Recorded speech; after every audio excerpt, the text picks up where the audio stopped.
예, 그러면 국내 증시 전략에 대해서도 살펴보도록 하겠습니다. 유진투자증권 서울 WM센터 김영재 영업이사와 함께합니다.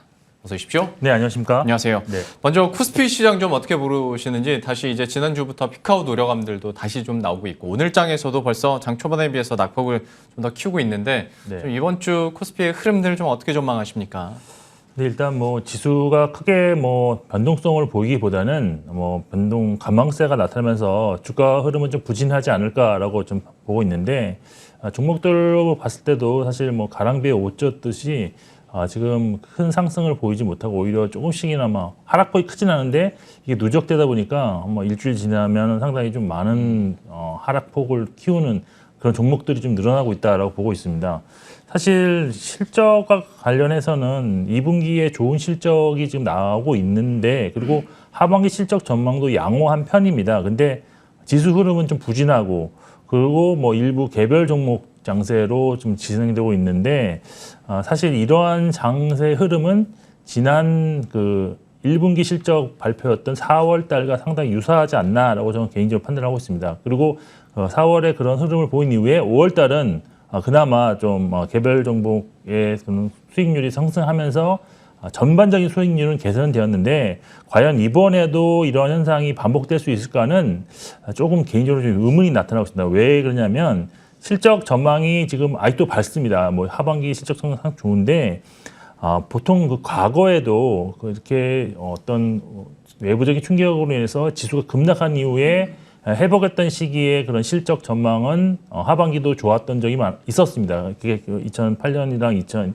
작년 그랬었는데 그렇지만 보통 그런 연도를 제외하고는 보통 상반기랑 하반기를 볼 때 실적 추정치보다 하반기가 좀 더 나빴던 경험이 많기 때문에 그런 점을 감안한다면 하반기 실적으로서 주가가 상승할 것인가에 대해서는 조금 의문이 좀 있다. 그리고 사실 지금 통화 정책에 대해서도 많은 지금 관심들이 지금 나타나고 있는데 이게 지금 어떻게 되고 또 어떤 시기에 좀 실시되느냐에 따라서 달러화가 강세로 가느냐 아니면 약세로 진행되느냐 여기에 좀 수급적인 요인도 있고 해서 중기적인 방향을 결정할 수 있다라고 보는데 이에 따른 구체적인 시나리오도 지금 증권사 리포트에 많이 나와 있습니다. 제가 잠깐 소개해드리면 일단 시나리오가 미국 경제가 비교적 순항하는데 근데 지금 코로나19 변이 바이러스는 복병을 만난 유로존이 좀 모멘텀이 주춤해지면서 미국이 계획대로 테이퍼링을 실시할 경우에는 유로존에도 여기에도 정상화가 조금씩 지원되는 그런 모습이 나타나면 달러 강세는 지속될 것이다. 결국 외인 수급에 부정적이고 지수는 약세다라는 그런 시나리오가 있고 또 두 번째는 연준이 이제 테이퍼링 실시와 관련해서 신중한 입장을 보이면서 좀 부정적인 효과, 그러니까 실시했을 때 부정적인 효과를 좀 더 감안하면서 실시를 좀 예정보다 연기하는 그런 방향입니다. 이럴 경우에는 달러는 약세로 지속될 수 있고 외국인 수급에는 긍정적. 그래서 지수가 하방을 좀 견조하게 하는 그런 형태로 나타날 것이다라는 게 있습니다. 요건 좀 약간 중기적인 거고 단기적으로 보면 역시 국내적인 요인이 좀 많이 작용되고 있는데 코로나19와 관련해서 지금 외국인 수급이라든지 기관 수급도 지금 연동하고 있고 환율도 약간 연동하는 그런 모습이 나오고 있습니다. 긍정적인 것은 오늘부터 이 사적 모임의 그런 최고 단계라고 할 수 있나요? 한 5인 미만 그 사적 모임을 전국으로 확대 실시하겠다 이런 얘기가 나왔는데 따라서 확진자와 관련한 전망은 좀 개선될 가능성이 있어서 만일 금주 신규 확진자 급증이 나오지 않는다면 시장 변동성은 확실히 축소되면서 개별 종목 장세가 좀 더 이어질 것이다라고 좀 볼 수 있고 일단 코스피가 상승 동력을 받는다 이런 게 아니라 확진자 수가 줄어드는 모습이 보인다면 좀 하방이 좀 더 두터워지겠구나라고 판단하시면 좋을 것 같습니다. 예. 한편 코스닥은 좀 어떻게 보시는지 이것도 궁금합니다. 좀 긴 그림에서 봤을 때 코스피가 이렇게 치고 올라갔다가 나중에 이제 코스닥이 갭을 메우는 과정에서 상대적으로 또 강세를 기록했고 특히 코스닥 시가총액 상위 종목들의 변화를 보면 2차 전지와 게임주를 위주로 해서 재편되는 양상이거든요. 좀 어떻게 보고 계십니까? 네, 그렇습니다. 지금 시가총액 순위 변화가 올해도 상당히 좀 크게 좀 나타나는 편인데요. 작년 말에 시총 상위 5개 종목 1위부터 5위가 전부 제약 바이오였지만 지금 현재로서 보면은 2위에 카카오 게임즈 그리고 3위에 에코프로 BM이 지금 치고 올라오면서 상당히 이런 순위 변화가 많이 진행되고 있습니다. 근데 주목할 만한 것은 1위는 너무나도 시가총액의 차이가 크기 때문에 1위지 1위인 셀트리온 헬스케어도 작년 24조 7천억 원이라는 시총에서 지금 무려 28.1% 하락한 거의 17조 중반에 지금 시가총액을 기록하고 있다는 점. 그래서 결국 이러한 점에 보면 이 코스닥은 이게 올해만 그런 것이 아니라 매년 이렇게 진행되어 왔습니다. 그러니까 시가총액이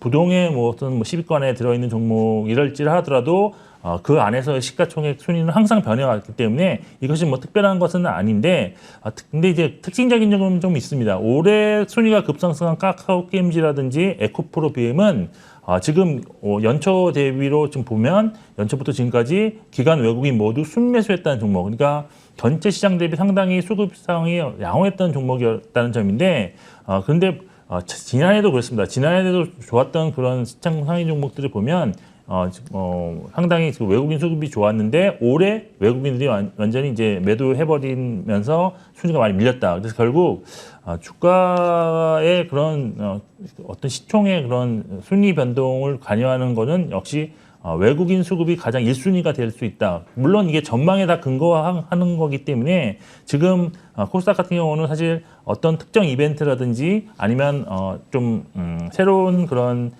그럼 추정치에 대한 변화가 났을 때 즉각 수급이 반영하는 그런 경향이 있기 때문에 코스닥은 아무래도 코스피보다는 좀 변동성이 좀 심할 수 있는 지수 변동성은 좀 심화된다. 근데 기술적으로 보더라도 코스피보다는 아직 코스닥이 좀 더 뭐랄까요? 지지선에 대한 그런 괴리가 좀 있기 때문에 조금 더 견조할 가능성은 좀 있지 않겠느냐라고 판단하고 있고, 결국 지금 시점에서 좀 자세히 좀 살펴본 것은 주가가 크게 변동성이 없더라도 수급상 변화가 확실하게 나타난 종목에 대해서는 주목을 할 필요가 있다. 다시 말씀드리면 만일 매도가 나타난다면 이거 좀 위험하지 않나 생각해 보시고, 혹시라도 주가가 횡보하고 있는데 순매수가 지속적으로 들어간다면 무슨 좋은 것이 있는지 좀 확인해 보시면서 다시 한번 체크해 보시는 그런 것을 좀 삼으셨으면 좋겠습니다. 코스닥 시장의 추가적인 상승도 한번 기대를 해보도록 하겠고, 특히 말미에 수급적인 변화가 확실하게 나타나는 종목들에 대해서 눈여겨보자라고 얘기를 해준 만큼 어떤 이 부분도 계속 체크를 해봐야겠습니다.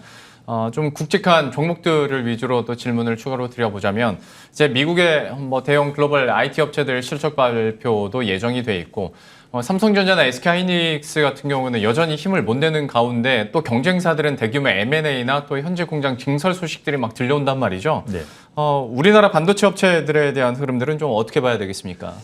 네, 사실 이번 주 같은 경우에는 이제 미국에서 IT 특히 반도체 관련, 특히 이제 비메모리 관련해서 조금 이제 계속 실적이 나오는데, 실적이 나오면 아마도 국내적 기업들에게는 간접적인 영향은 있을 겁니다. 하지만 이 비메모리 쪽에서 좀 더 좋은 뉴스가 그쪽에서 나온다면 오히려 국내 부분에서는 좀 더 부정적인 것으로 받아들일 수 있는 가능성이 있다라고 보셔서 메모리와 관련해서 어떤 좋은 실적 전망이 좀 이렇게 가이던스가 나온다 그러면 모를까, 일단 실적에 우리나라 국내 기업의 주가에 대해서는 그렇게 큰 연관성은 있지 않겠다라고 저는 일단 받아들이고 있고, 사실 지금 하반기 전망이 상당히 좀 불확실한 면이 좀 있기 때문에 메모리 관련한 업체들의 주가가 그렇게 좋지 못하다라고 보고 있는데, 지금 시장에서는 세 가지의 리스크에 대해서 지금 주목을 하고 있는 그런 상황입니다. 그 세 가지 리스크는 뭐냐면, 일단 첫 번째로는 코로나19로 인해서 사실